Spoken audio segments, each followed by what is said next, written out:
I'm really pumped for this one. Appreciate everybody who joined. I think this is going to be a ridiculously interesting and valuable webinar.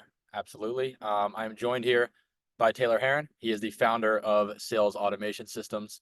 He's been working with Adam on doing outbound for RB2B, as well as just improving the product generally. And the campaigns he's been running are absolutely ridiculous. So I'm just really excited to go through what campaigns he's been building out, how he's been getting such ridiculous results, combining tools like RB2B and Clay, which is the tool I'm most familiar with, and just generally seeing a display of his outbound wizardry. So, where he's going to go through how he met Adam, some of the campaigns that he's been running for them, how those campaigns are so high impact. And throughout the way, if you have any questions, just feel free to throw them in the chat. I'll be going through them and asking them throughout. And then we'll have a little Q&A at the end of it as well. But yeah, I'm pretty pumped about this one, and welcome, Taylor. Thank you, man.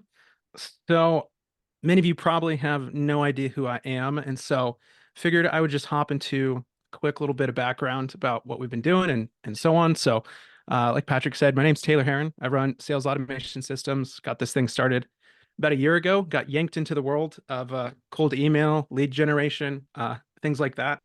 Long story short is that I used to work as a full cycle account executive 2 years ago, where about 35 hours of my week was spent on like prospecting, and 5 hours of the week was actually like doing sales calls, closing, things like that. And I hated that. And so found Clay very early on and learned how to completely automate my entire job. Some of my favorite memories are my wife and I, we were living remote at the time. We were in like a travel trailer, a Starlink, a couple of dogs roaming around the entire West Coast of the United States. And one of my favorite memories is popping on a Blazer, doing a call with a couple people, pop the Blazer off, go mountain biking with my wife for like 2 hours. Pull out, I remember like a memory, we were on top of this mountain and I pulled out my phone because I felt it vibrate and I looked and I was like, oh, I just booked a sales call. Sick. And then I put it back in my pocket and then just kept writing. Right. And so figured out how to do that. Then one day I was in a group chat with a bunch of people and uh, this founder pops in and he's like, gosh, I just started sending 500 emails a day on SalesLoft. I think I primary domain because I have paying customers going to my website, signing up for our SaaS product, and the emails we're sending them after they sign up are bouncing for suspected spam, right? And so it was it was hurting them considerably. And I was like, huh, I think I know how to help that guy. I figured out how to do multi-domain stuff. I was a single salesperson sending like 10,000 emails a day. Became the number one salesperson in the whole company doing that. And like number two was like second place. And so I was like, hey, dude, I think I can help out. And sure enough, fixed his business. And then he referred me to 5 more people who referred me to 5 more, who eventually I got to about 70 clients, completely solopreneur up until that point. And that's how I met Adam. One day, one of my buddies hits me up and he's like, "Hey, dude, there's this guy Adam. I don't know if you've heard of him yet." And I hadn't, but I had just started seeing his stuff pop up on my LinkedIn feed and didn't realize it was him. Right? Literally saw maybe 1 or 2 posts as I was scrolling, but it never like lodged in my memory. And he's like, "This guy Adam, he's launching a new product. This is about December of 2023. He's launching this new product. I think it's like one of the coolest products I've ever heard of. He's really excited about it. But he has this guy Santosh on his team. He's a COO. He's been with Gong. He's been with Apollo. He's been with Zoom Info. But he knows that the world of cold email has changed a lot over the last year. And so they know what they do not know. And so they needed help with cold email. And I was like, okay, cool. So I hopped on a call with Adam. It's about like, I think it was like 2 days before Christmas in December, if I remember right. And totally, I mean, as I'm sure everybody knows, just really cool dude, down to earth, transparent, authentic. It's nice because he's just the same dude on camera as he is when you're just talking with him privately, which is I'm grateful for that, right? And we start talking cold email infrastructure, and halfway through I think it was like a 45-minute call, he was like, "Okay, this is great. We want you to build this. You can do all our domains for us. Here's this new product, RB2B. Here's the idea." And immediately I was like, dude, that's sick. I mean, my wife runs like a holistic consulting business, and I even told her about it. I was like, you need to have this thing installed in your website. Why wouldn't you? Right. Just like I still believe to this day for like any business in the world. And so yeah, so then he goes, you know what? Can you actually just do all of it for us? And I was like, yeah, like you want the full like lead generation, list building, outbound, send your team the leads. And actually we can like totally automate that whole process. So you don't even have to reply to the people going back because it's a really easy sign up process.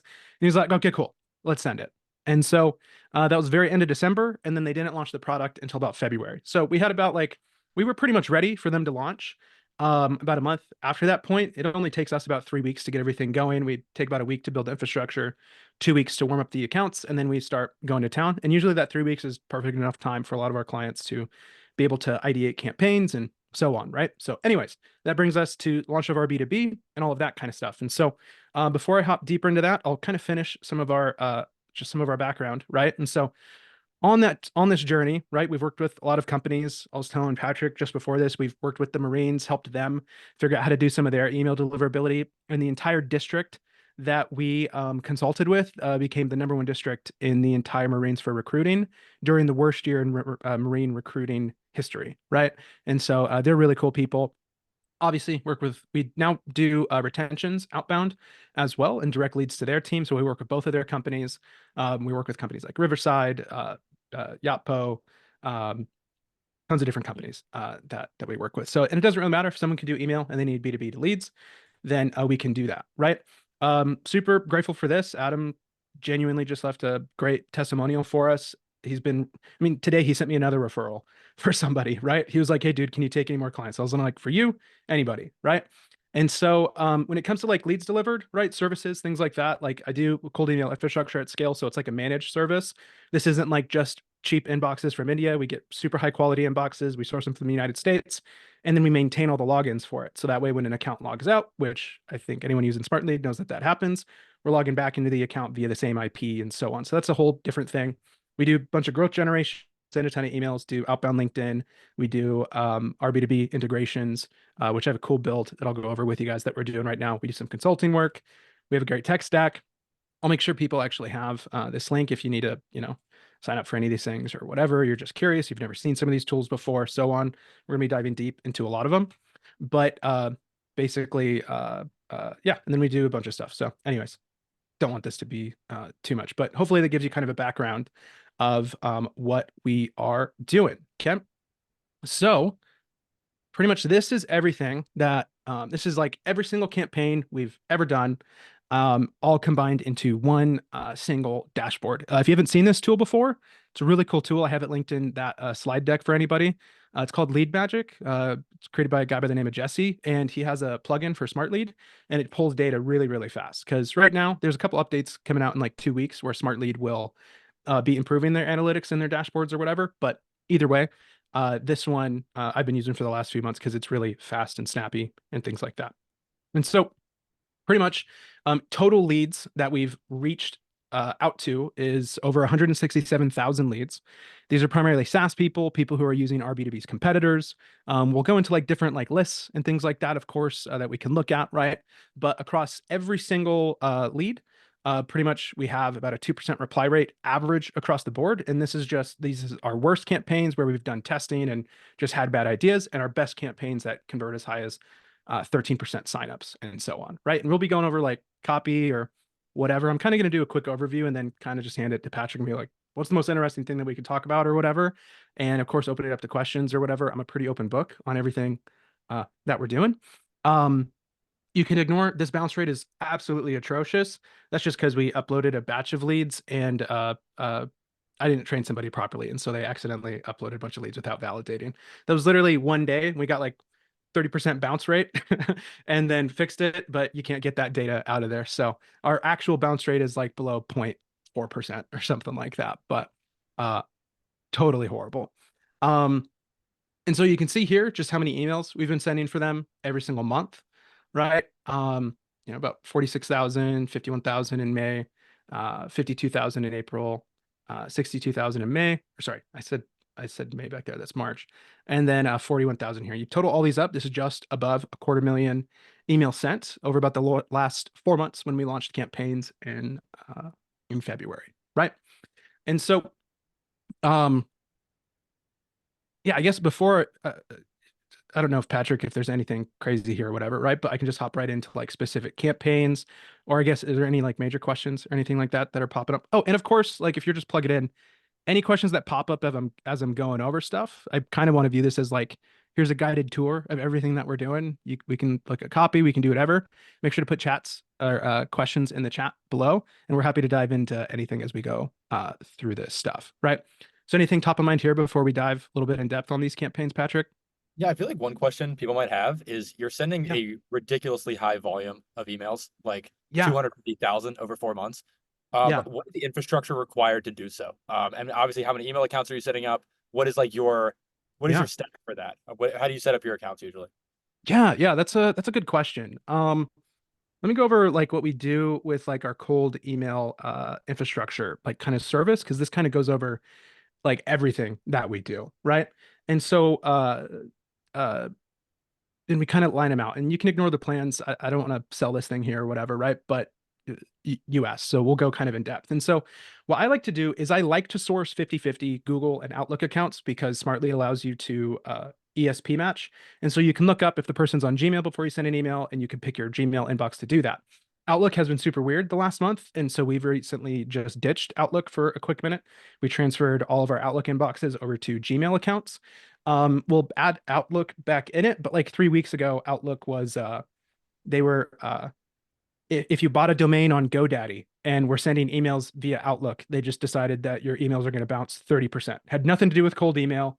It just seems like a total glitch to me, in my opinion. But we didn't want to deal with that, so we moved all the inboxes over to Gmail to make that happen. So normally we do a split, but we don't do that here. Obviously, it's basic stuff like having the proper records in place or whatever, right? We do two email accounts per domain. Each email account only sends 30 cold and 20 AI warm-up emails per day. And we load all of those in SmartLead. SmartLead takes care of all of the sequencing behind all that. They rotate through all the inboxes. It creates a great master inbox. SmartLead's just, it's awesome for this stuff. We wouldn't be able to do anything that we're doing for that, right? Here's some of the settings that we set up just initially. And then we set up warm up here. We do a ramp up warm up, and after 2 weeks, we can start going to town. Okay. Pretty much everyone who uses Smart Lead knows this stuff. Down here's kind of the stuff we do because we're pretty perfectionist. And actually, before I hop into that, there's a couple more points on like how we build this stuff is we source accounts only on US and European IP addresses. So no resellers in India or super cheap inboxes. And then additionally, we diversify admin panels because back in February, when Google did the Gmail and Yahoo thing, they Google started tracking organization and tenant IDs, and Outlook started putting organization IDs in the headers of all the emails. And so reputation is starting to shift not from primary single domains, but your entire workspace panel, right? And so what's great about this is it's completely separate from a primary domain. We diversify accounts so that way they're on multiple admin panels, things like that, right? So anyways, now the cool stuff that we do is like on our managed tier, what we do here is we keep all the credentials for a client. We set up an automation in every one of our client smart lead account. And every time a client, an account gets disconnected, which happens all the time, it could be for any reason, just like you have to log into LinkedIn once a month or whatever, that happens here. We have VAs that immediately log the account back in. But here's what's interesting is that when we do this tier, when we create the account, we add the account to a fingerprintless browser, and we hook up a residential proxy to it. So that way the IP looks like it's in the United States. The hardware looks the same every time we log in. Even though I'm on a MacBook, if my VA is on a desktop, it still looks like a MacBook. And it saves the cookies in the browser, which is really huge. And so we log into the account, send a manual email, give it a manual reply because Google and Outlook track all of that stuff. And then every time an account disconnects, we have a notification channel. VA goes into that fingerprintless browser.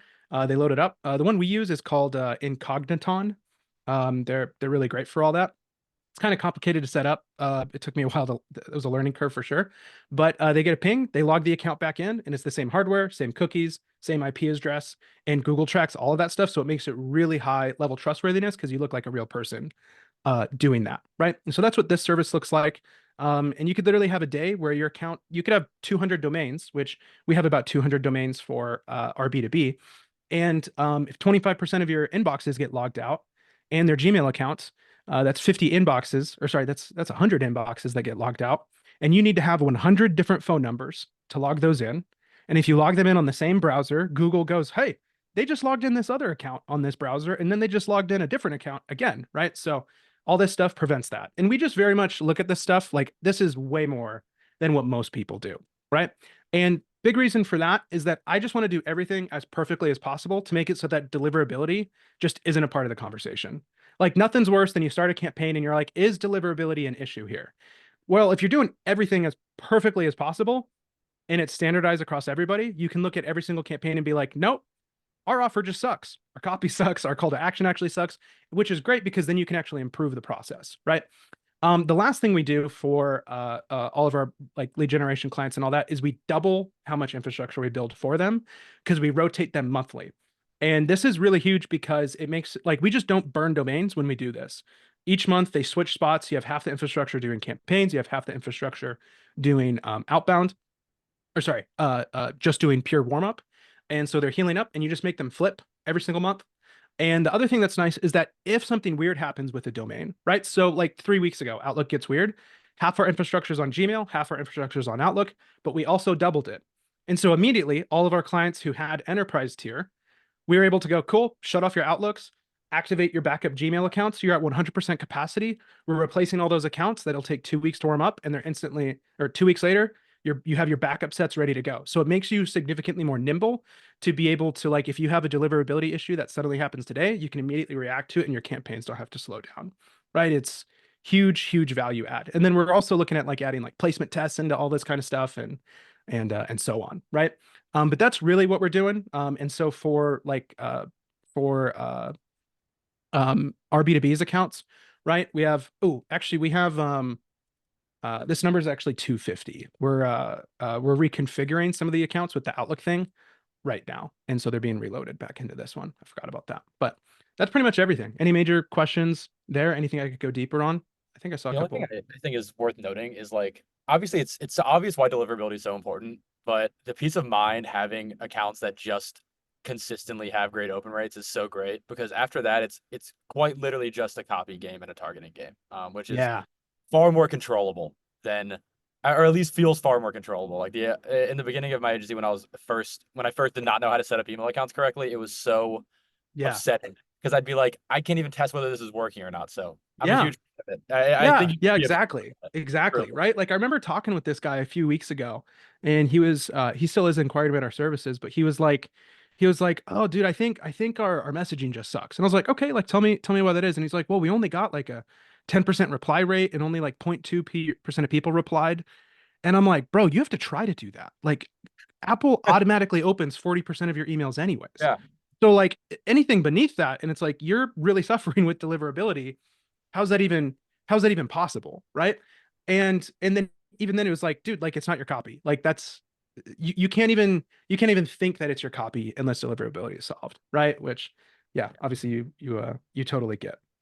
yeah. I mean, copy isn't even being read at that rate, like at Yeah. all. No, it's Yeah, not and even the hard part of part too it. is that it's getting harder and harder. Like I started a lot of this work by like consulting companies on how to do cold email infrastructure like at scale and integrate with their sales teams and all of that kind of stuff. And I would just teach them, I would install the system and then I'd leave, right? Then they would give me referrals. It would be great. But then they'd call me up like 2 months later and be like, hey, what do we do now that Google's doing this thing? And I'm like, oh yeah, that sucks. So the game's always changing. And eventually they like 90% of them came back to me and like, dude, can you just manage this stuff? This Yeah, sucks. I'm tired of SMS tokens. I'm tired of trying to log into these things. Then we started learning IP matter. Then we learned admin panels happen. And like to do like imagine that like 5 months ago when we learned admin panels matter, it's like, oh, okay, well, I have an admin panel that has 500 domains on it. Now what do I do? It's like yeah, we're the ones who go and exactly. like completely reconfigure the whole thing. It's a total headache. I kind of wish I wasn't in the business because of how much of a headache it is, but we're good at it and we help a lot of people like pay their bills and make their Yeah, businesses grow. So it's worth it. But absolutely, absolutely. yeah. Yeah, I totally agree. But yes, sweet. I think we should transition because I think the reason a lot of people are on here, at least I think one of the most enticing parts of what you've been doing with RB2B is frankly the results. Like you have been running campaigns that have pretty obscenely high reply rates and positive reply rates. I think Yeah. it'd be awesome to kind of walk through just a general overview of what those are, and then I can ask a couple questions afterwards as to what like actually causes such incredible reply rates. Because something I think that is misconstrued a lot is that tools like RB2B and Clay are just like a magic potion that immediately gets you positive replies. But like Yeah. having that data is pretty useless unless you're actually using it correctly, like setting up the right campaigns, writing the right copy. And so I'd love to go a little more in depth after that. But at first I like to just I think it'd be great to just see the results of these campaigns so people understand how insane the results are. Um, and then we can kind of go into the more nitty gritty. Yep. Sounds good. We'll hop right into that. Let me we have like 70 campaigns and Smart Lead's reconfiguring their servers, so they're taking a minute to load. So let me just add a couple filters so we can more quickly kind of go into the segments. So give me just a few moments to pop these ones in here. As I'm doing this, are there any questions in the chat that you think are relevant before we hop in? Yeah, so there was one question, and I can kind of help answer this as you're doing this, but Awesome. Jeff, is it better to establish comms via LinkedIn before emailing? I mean, the short answer for Mm. that is yes, but it's a little bit more complicated than that. Because obviously establishing Yeah. comms via LinkedIn is great, like it's multi-channel and you're reaching out to somebody more than once. Yeah. But at a high volume, it's a lot harder to do that. Like LinkedIn throttles the amount of people you can reach out to and connect with on the Yeah. platform. So when you're doing 250,000 emails over 4 months, LinkedIn is not going to allow you to reach out to that many people on their platform. So, in Yeah. short, yes, if you can do it at a low volume, especially if like, let's say RB2B is giving you 10 people that are qualified per day, totally do it. Reach out to them on LinkedIn. But if you're running really high scale campaigns, I would recommend probably just sticking to email or at least prioritizing your leads so the high priority leads are being reached out to via LinkedIn. Because again, you're throttled pretty heavily on LinkedIn compared to email, just due to the Yep. nature of the platform. Yeah. Yeah, exactly.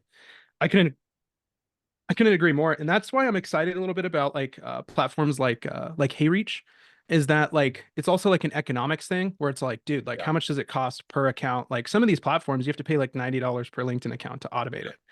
And yeah, it's like, dude, how do I even scale that? Right. exactly. And so platforms like HeyReach are making that a little bit more approachable. But I also just kind of view it as like it's not a matter of like what's better than what. Like if you're brand new, like yeah, do one, get really good at it, and then add the second one. But like if you're looking at a company just in general, it's like do all of them, right? Like I heard something really great a month ago, and it's that you know, average person in order to buy needs 7 hours of content, 11 touch points, which people hear that second one and they're like, cool, I need to send an 11-part email sequence, right? Which is totally not true. That's not Uh, the answer. Back no, wrong. 7 hours of content, 11 touch points across four channels, right? It's that simple. And so if you can do multiple channels, great, right? Like, and we even use email. Like, we don't even like. Here's what's crazy: we just launched a client like 2 weeks ago. Sorry, 3 weeks ago, and launched their campaigns 3 weeks ago. And they were like, "Hey, like, none of your call to actions say are like asking for a meeting." And I was like, "Hey, I'm happy to add that call to action, but we've tested it a lot. Like, no one says yes to it, right?"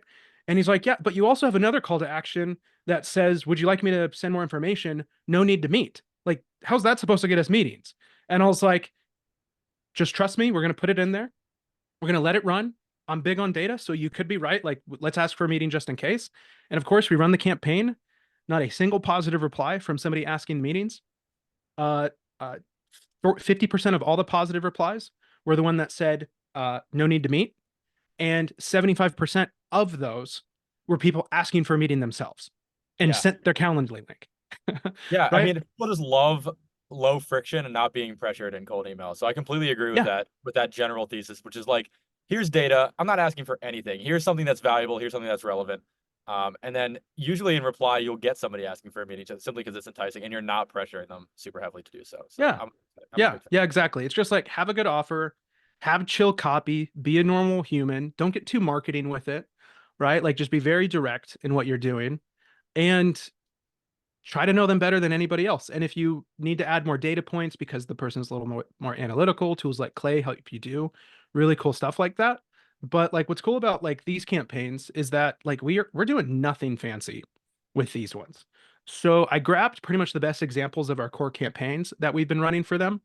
And we can hop into copy, we can do whatever, right? Um, which I'll be happy to hop into copy for each of these for sure. But what's interesting about these is that like we haven't done any AI personalization yet. Like, because also like how could we? Like RB2B could help you like what? You know, Identify your website visitors. like it There you identifies go. people. That's Yeah, like it. it Yeah. identifies individuals on your website and sends a notification to Slack for free. Like, what else do you need to say? Like, like if you sign up right now, like we'll buy you a cookie. Like I don't even know, man. That just doesn't work like that, right? So, anyways, So here are some of the core campaigns that we've done. We did their waitlist campaign for them. And so we don't really count these as stats or anything like that, right? But you can see just how engaged their waitlist was, right? There were only 3 people that were like, F off, no thank you anymore, right? And everyone else was really stoked about this, right? We haven't ran that one since like March. We've, waitlist has already passed. Like this thing's cranking now. They just passed over 1 million in ARR yesterday. And so RB2B's hitting it, which is really cool. And I got the thumbs up from Adam today that we can start like really really hitting it with cold email. Cause like I said, the last month he was like, hey, can we chill? I need to figure out my price. And I was like, okay, dude, no problem, Yeah. But anyways, so like we can go to that, but I thought I should bring it up because that was a campaign that we did run for them. The one that you might be most interested in is like our 13% conversion on this. And what's really interesting about this too is that only 51 people replied.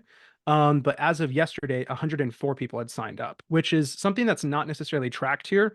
I can't pull that data up because I can't share like who's signed up on the platform or whatever, obviously. But like the numbers for signups are higher than the reply rates as well. Because what most people do is they just take the link of the email that sent them, they put it in their browser, all of our infrastructure redirects them to the main domain, and then they're ready to go, right? And so what are we saying to these people? We'll hop into that. And so here, if we go into copy, there's 2 main parts, is that we have, is this subsequence? Yeah, okay, it is there. So once again, it's pretty straightforward. We're using some spin tags to change the greeting. So, and Smartly does some cool stuff in here. So you could just say the time of the day. So it looks a little bit more organic, looks a little bit more human, right? But it's just like, hey, and right now they say we have launched a tool. We've launched a B2B tool that one identifies the anonymous people on your website and sends their LinkedIn profile and email to your Slack channel in real time. It's completely free. Respond back with a yes if you'd like me to send you an invite for the waitlist. P.S. No, I'm not kidding. It's an exact match to the individual that hit your site, not just a company name, and we will not charge you a dime. Right? Inserts Adam's signature because these all come from Adam inboxes. Right? They have his name on it. Which, as a side note, if you are doing any sort of content on LinkedIn and you're regularly trying to make that happen or whatever, or like, we have some clients hiring us for like ghostwriting now on some of their accounts. So we can develop more leads just through that way, right? I think it's worth it if you're putting any sort of investment into LinkedIn to make as long as you don't have an offer that people don't, if you have a bad offer, then maybe don't do this. But if you have a really good offer and you're trying to build a LinkedIn presence, I very much suggest having your brand and your name on these email accounts. So all of these have Adams. And what's really significant about this, I wish I had specific data, but it's really hard to measure this.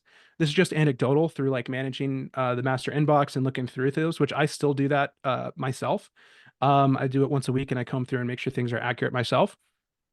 About 30%, I would say 20 to 30% of all the replies are like, dude, Adam, I've been following you on LinkedIn. This is really exciting. Thanks. And so what's crazy is that you can have an immediate uplift on your outbound by, and this is just going to capitalize again on that idea of like 7-11-4, is that like doing multiple stuff, they all compound on each other to make everything that you're doing better. Right. And if you can learn how to automate a lot of this stuff, then you can do it significantly, you have all these things just multiplying on themselves, right? So anyways, we also say if this isn't relevant to you, just reply back with no. So something that we do, which is really huge, is we do not track open rates. And you especially don't want to be doing that over the last month. Another issue with Outlook is that people who had links inside of their emails, they were starting to bounce 100% of their emails. And here's why. Outlook and Gmail, they really aren't trying to like stop people from cold emailing. The problem is that phishers do a lot of the tactics that cold emailers do, right? Because both groups are very driven by profit. And so the thing is that if you have a link inside of an email, no matter what it is, you can get phished.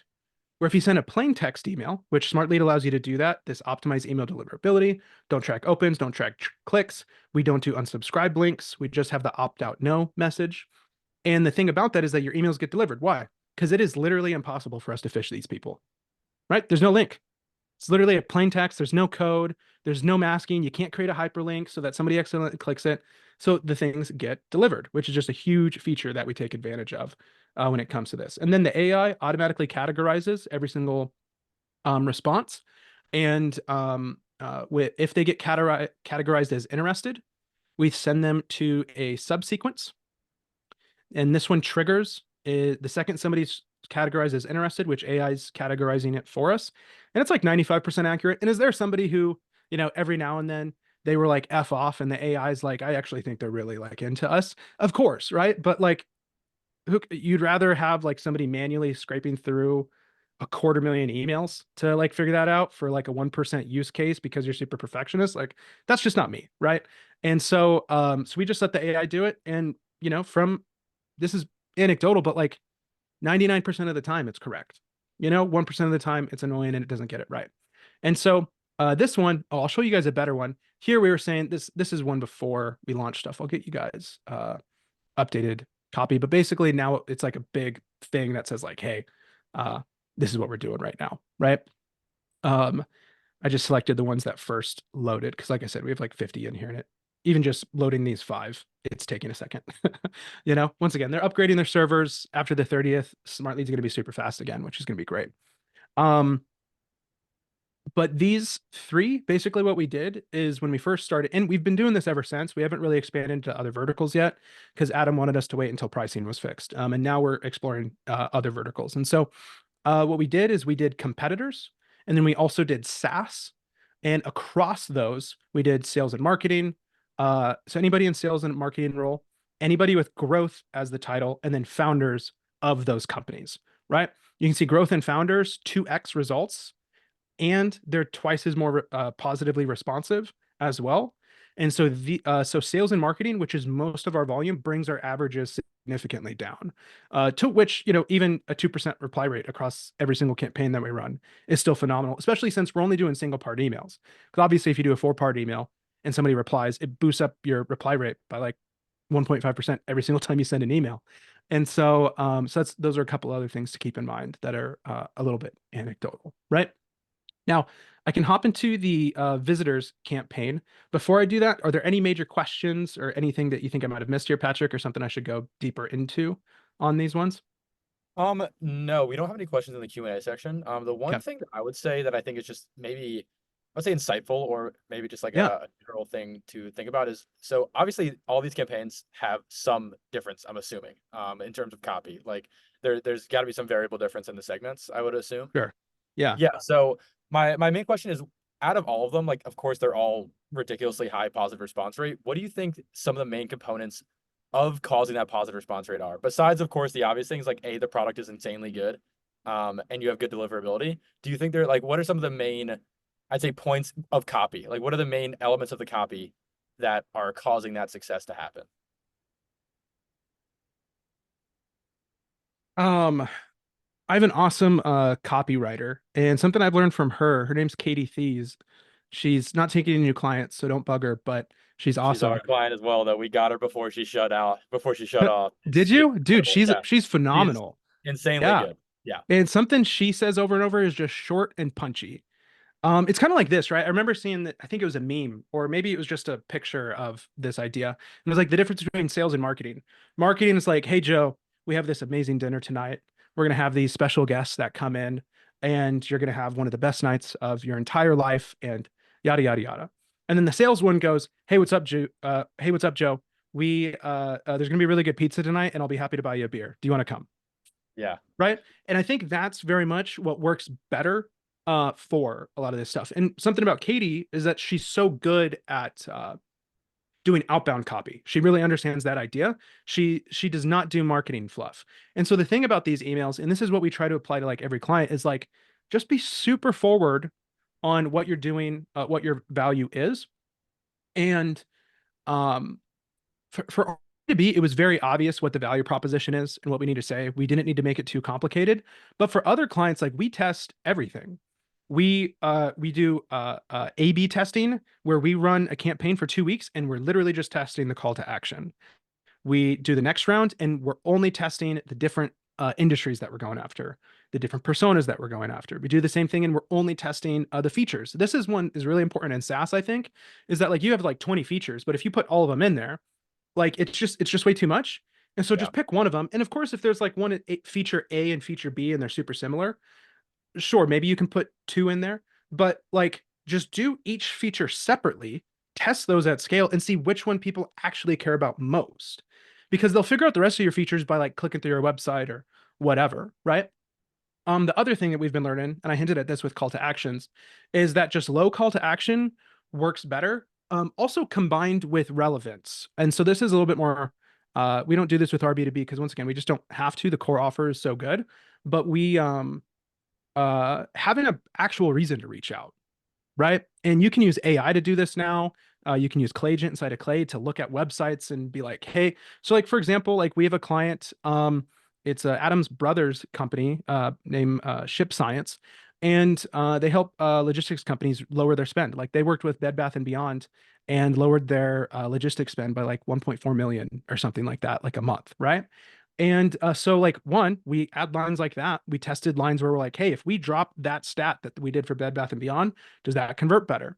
Another thing we did is we used Clayagent and we said like, hey, visit the target company's website, find their shipping policy, and tell us if they use UPS or FedEx.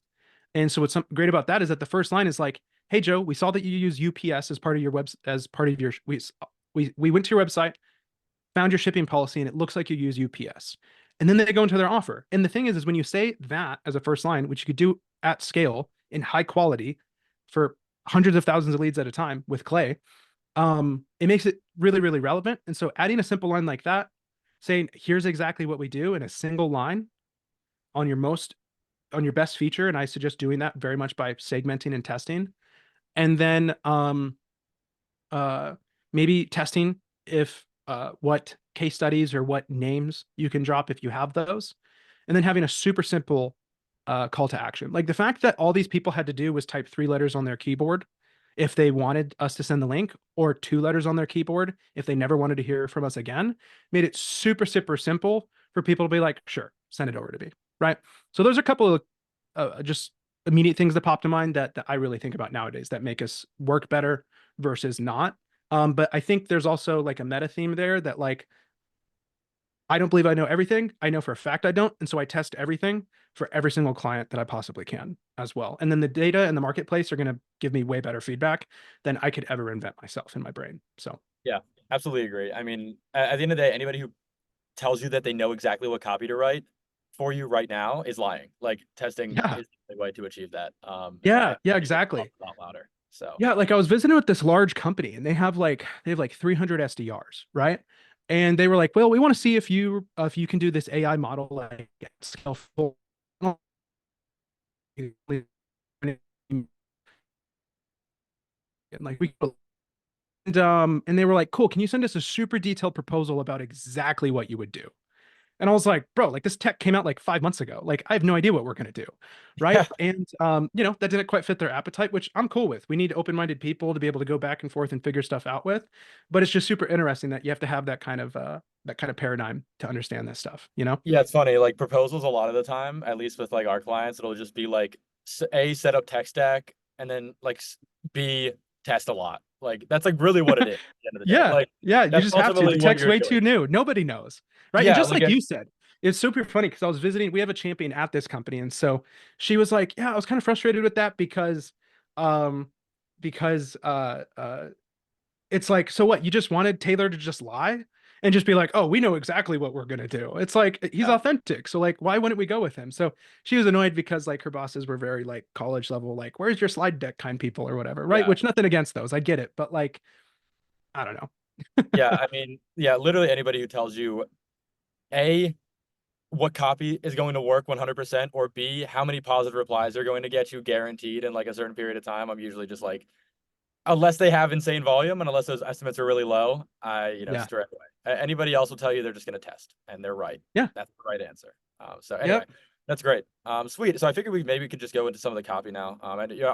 you already did one campaign, obviously, but it's Yeah. kind of Yeah, for just sure. cause at the end of the day. Yeah. Yeah. Yeah, for sure. So here is what we did for auto responding after the waitlist period was done, right? This is obviously a denser thing, but it's also like here's where to sign up, right? And the other thing too about subsequences is that you can change it so that way you don't need to do plain text anymore, which is really nice. So now we can deliver links, and because we already inboxed and it's going to be going back, we're totally good, which is really nice. And so I'm not going to bother reading all of this. You can well, I don't know, take a screenshot maybe. And if you want to read it later, go for it. I'll leave it up for like 10 seconds so you can do that. If you're all watching this on YouTube afterwards, then obviously you can pause. But basically, it's just like, hey, here's all the things that you can do. Here's the link to sign up. Couple quick notes on how it works. And actually, we need to update the tense of this. I was just talking to my team today. We need to update the tense of this a little bit because our B2B is more mature than when we last did this. But then we very specifically go like, if your team requires a demo, please reply with, I would like a meeting. If you have any questions, please reach out to support. Right. And then we have an AI reading it. And if they ask for a meeting request, then it automatically pings.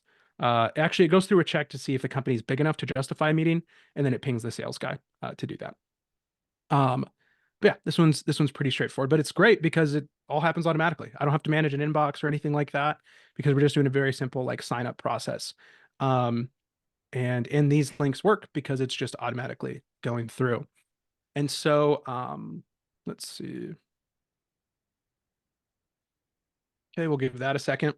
And so the last campaign that we can hop into for copy is this website visitor copy. Okay. And here's what's really interesting is that we've been experimenting a lot with clients. We've been actually working with a lot of clients to help them deploy RB2B at scale. Actually, I wanted to show this because I think this is super cool. It'll probably be one of my next posts is that we're working with a company and I changed their name because they're larger and all that. But basically, this is a company, they're a marketing organization, marketing education company. They have 15 different communities, 15 different websites, 15 different brands. And we signed up our B2B on 7 of their accounts, signed them up for annual plans and so on, right? And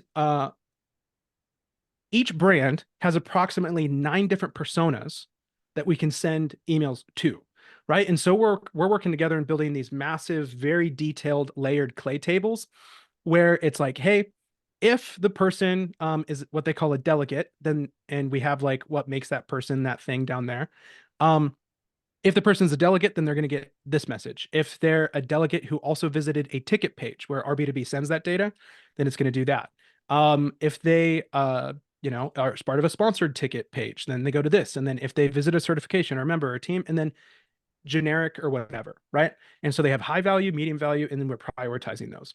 And once again, we're doing this 9 different verticals for about 7 different brands. So it's like it's like 65 plus different campaigns that we're like having to build and layer. And Clay makes it super easy. In fact, Patrick, they're going to be going to Clay very soon for like a full enterprise plan to make this stuff happen, which will be great, right? You get that referral bonus. That is always exciting. But yeah, that's awesome. It is. It is nice, but it's like dude, I mean, I don't even know how much unattributed revenue I have because even before I became a Clay expert, I sent you guys so much business and never even knew I could take advantage of it, you know? So I love the tool. It saves me so much time. This is like a perfect Clay use case too. Just like so many totally different methods, so many different yeah. There's even one. They're like, like it's kind of nuanced. How do we decide if this person is this or that? And I'm like, just have AI analyze their LinkedIn profile. Yeah. And they were like, oh my gosh, what? We can do that? And I'm like, yeah. And it'll cost you like 0.005 cents. Yeah. They were like, what the heck, man? So it's pretty cool for that. So anyways, so like wanted to show that because this is probably like the most complex like RB2B build that we've done. And I haven't even seen anybody even talking about hinting at this stuff, that this is possible with it. Right. So it's super cool. It's really fun. So anyways, so what are we doing when those people hit the website? So what we're doing here, and something that I really suggest a lot of companies do, and this is what we do with a lot of our clients, is we need to have a real-time sign-up list. If it's like a SaaS, or in this case, a community, or in their thing, like they use HubSpot. And so like we're using a tool called Outbound Sync from a guy by the name of Harris Kenny, where he fully integrates Smartlead and HubSpot. And so in real time, we can add people who are signing up to their page. Because the last thing we want to do is someone visits the page and they do sign up, and then we're sending them an email, right? And so we make it as real time as possible that our do not contact list is being synchronized in real time with people who are visiting the website and end up signing up, so we don't hit them twice, right? And there's a little bit of delay going on with Smartlead. So I don't think we've had a single time where somebody's like, hey, dude, I already signed up, right? Which is really cool. The other thing is that as we were experimenting and deploying this to clients over the last 2 months, is that we were like, how do we make this not weird, right? Like, do we just, oh, it's just a total coincidence that you were on the website or whatever, right? And so we were like, okay, like, do we use Hey Reach and we trigger like a LinkedIn profile visit, or like, what do we do, right? And I was talking to John Barrows a few weeks ago.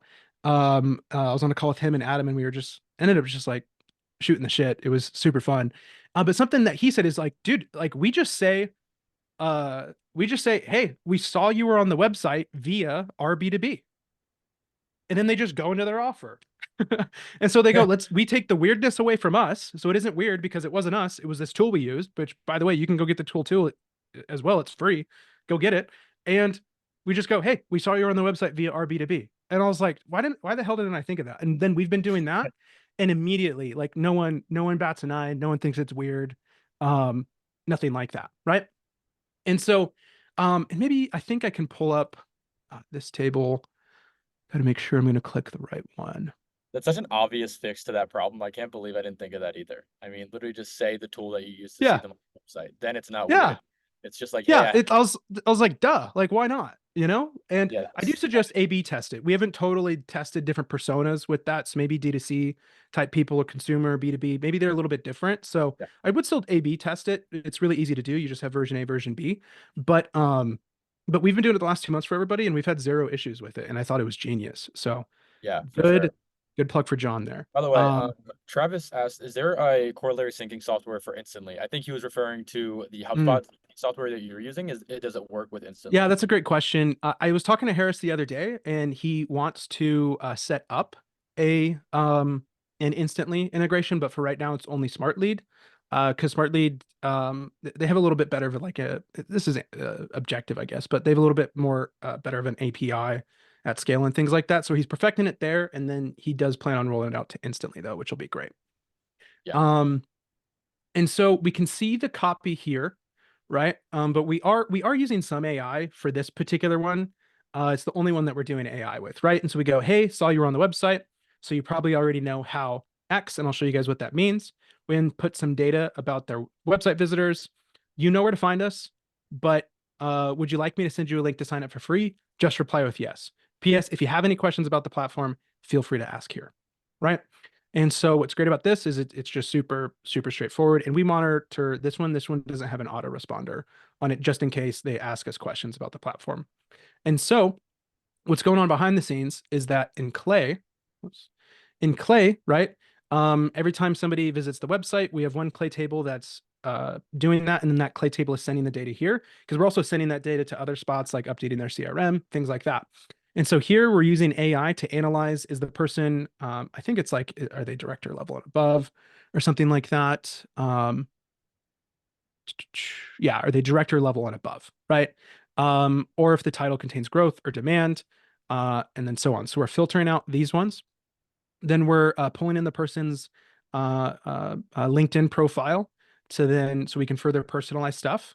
We're pulling in the company name, the company LinkedIn. We're pulling in the company LinkedIn data about their page. Then we're evaluating their company description to evaluate if they are a SaaS or not.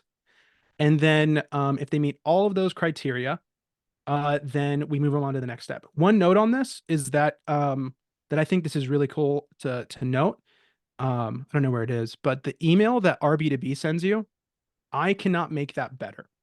And I know how to do that almost better than anybody, right? And I've tried every single waterfall under the sun. And another thing to notice is that sometimes RB2B will send you a personal email like at Gmail. And that's because the waterfall check couldn't find a valid email that is business. So that's something else I've learned. And so I don't bother waterfalling. We look up how much traffic they have on their website. And so that visitors variable is just saying something like, and with X visitors hitting your website, imagine being able to identify and engage nonprofit organizations, government agencies, and first responders in real time. So another thing that we're doing with AI here is we have a company description line here where actually we're visiting their website, and I think we're injecting the description of the company. Yeah. So we're putting in the description of the company from LinkedIn. We're having it visit their website, and we're saying, who do these people sell to? Right. And so it's taking that line and combining their website traffic to write this custom line, right? That says you have X visitors and imagine be able to identify with and those customers, right? The business email, like I said, we couldn't make it any better. You'll notice every empty line here is an empty line on the other side, so we can't make it any better. We then have a real-time synchronization with their sign-up list. So if somebody signs up, if it finds it, then it's not going to push them through on the campaign, right? And then the last thing that we do is we use AI to visit the website and look at the company description and write a sentence to them that tells them how RB2B could be used to do blah, blah, blah, right? So for these people, RB2B can help you identify high intent leads among sectors like defense, youth development, public safety, optimizing sales strategy, and cycle time, right? And so those things are being put in here. So saw you were on the website, so you probably already know how RB2B could help you sell to blah, blah, blah, or whatever it says. It also looks like you have X amount of website visitors. And so imagine being able to identify and convert XYZ persona into a lead or whatever, right? You know where to find us if you'd like to sign up, blah, blah, blah, right? Those things all get pushed into Smart Lead if they're not on the do not contact list, if they haven't already signed up. And once again, that's why it's super important that we just have as real time possible data on who the signups are so we don't email them accidentally. But then that shoots out and that campaign converts for them. For signups, when I checked yesterday, it was 104 and like 770 or something like that. Converts 13% of all those leads. So it's something like for every 8 or 7 emails we send right now, we sign somebody up to the tool that this is also, never realized this until now, that didn't sign up. They visited the website and didn't sign up. And then because they get the email, then they sign up. I never put that together until now. But that's pretty much everything that we're doing for them right now. We're very much doing some very creative stuff. Q3's around the corner. And so we're doing a lot of other campaigns that we're looking at. I plan on, just like Adam, in the spirit of Adam, is like being transparent about what we're doing. And so if you haven't followed me on LinkedIn or anything like that, of course, feel free to do that. I'll post that slide deck link as well, just in case. I know we sprinkled in some questions as we go, so I hope you aren't mad if you were hoping for 30 minutes of Q&A, but I think we did a good balance there. We still have 8 minutes though, so we can go into any questions that maybe popped up or anything like that. But once again, you can find my LinkedIn profile through that slide deck.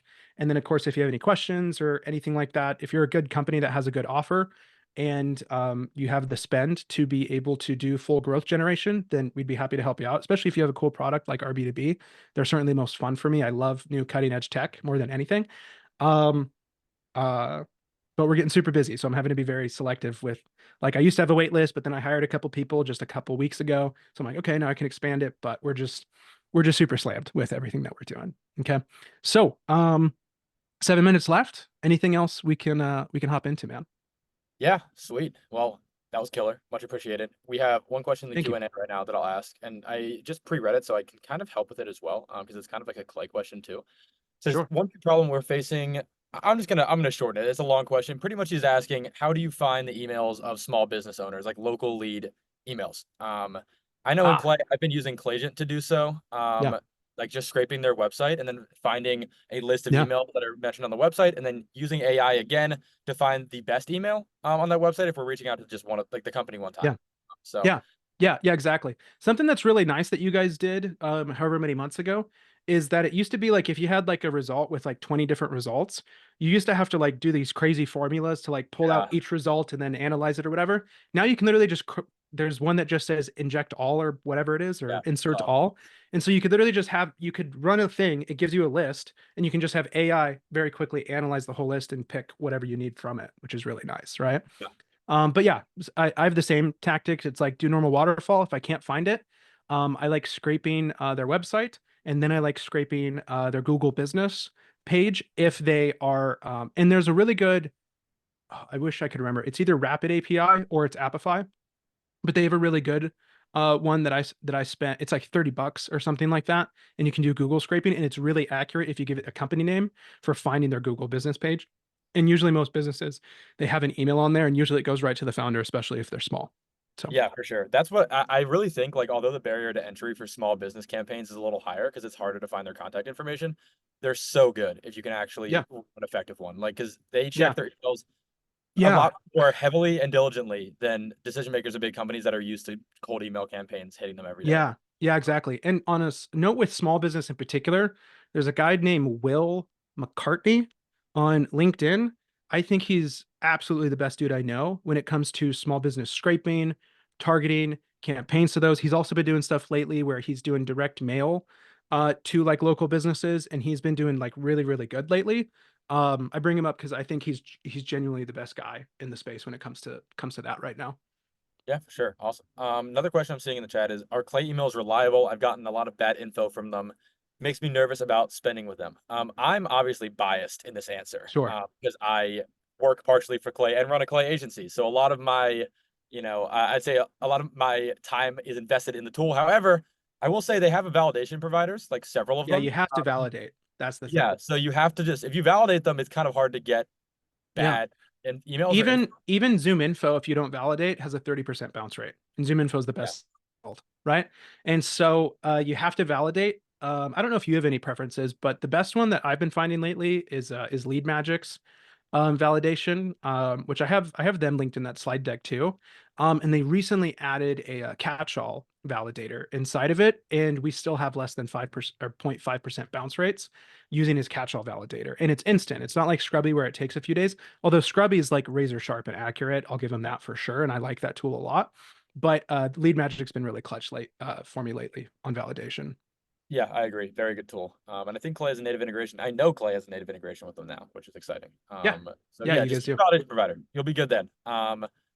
Have the same with enrichment data as well. They pull from LinkedIn, but the info is wrong when I click on the LinkedIn list. Okay, so Clay's LinkedIn data used to be pretty iffy. I would say not even iffy as in terms of inaccurate, but it would be incomplete. So like for example, if you were scraping a list of the people that worked at a company, you might get like 50% of them. However, they just recently came out with a new like update to their LinkedIn data that is Yeah, unbelievable. Like it's one for one as good as Apollo in a lot of yeah, cases.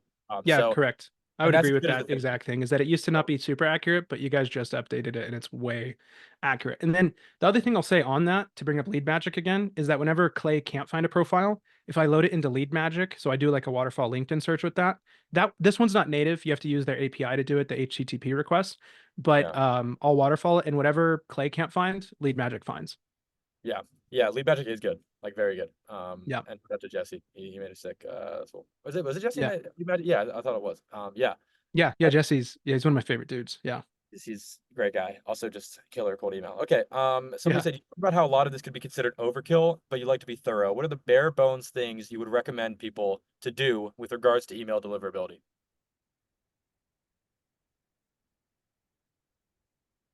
And some examples he put were rotating inboxes, 1 month warm up versus 1 month sending, email limits per day, etc. So, like, what are the most bare bones things you need to at least get decent deliverability started? Yeah. I'll say it this way, right? If I was brand new, right, I wouldn't worry about a ton of this stuff. If you're only doing it for you and you have like 10 domains, you don't need to worry about a lot of this stuff, right? But like we have clients that have like 600 domains, right? And the thing with that is that if you don't do it perfectly, like what are you going to do tomorrow if you're supplying a service for a client for 20 grand a month and 600 of your domains go down tomorrow? Like you're just totally effed, right? That, And so like we're just like super high quality when it comes to that stuff. But like, dude, like you're just getting your business started and you just want 10 domains or whatever to be able to send like 600 emails a day, freaking go for it. Don't do all this extra crap. Just get a bunch of Gmail inboxes for right now, load it up in your sequencer and like do your thing. It's also like if you can maintain all the logins and like all the logging in, logging out stuff as a single person, then great, keep doing that. But like ours got to the point where it's like, hey, dude, we had 500 inboxes log out today. What are we going to do about that? yeah, it You becomes a know? problem at scale. Also, it's just Yeah. identify easier when you're sending copy that much copy out into the world. The Yeah. odds of you getting blacklisted are higher too. So it's just Yeah. like, Yeah. Exactly. Like I ran the math the other day. I had no idea we were at this number. I didn't even know I broke a million, but we ran the math the other day and we're sending like 3 million emails a month. And I was like, okay, like I'm really glad we're doing all of this perfectionist type yeah, stuff. And I'm totally not a perfectionist, but like deliverability, once again, it's just like, I just don't want to deal with it because it's such a headache. So I just want to make sure it's as perfect as possible. So I just don't have to think about it. And I could just work on copy and campaigning and stuff.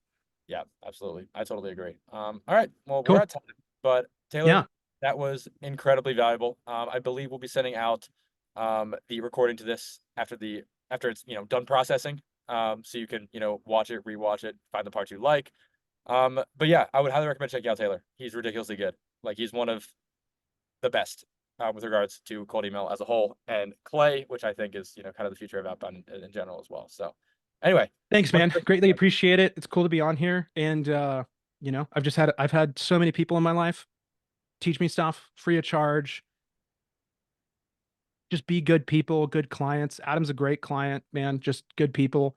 And so I'm really just grateful for everybody that's on these communities and all that. And everyone on LinkedIn has been pretty damn cool as well. So thanks for having me. And great job with questions, man. I thought a lot of the stuff that you were great at picking up the right questions that at the right time that were super insightful and expansive on this. So thank you everybody for your time. Have a great day.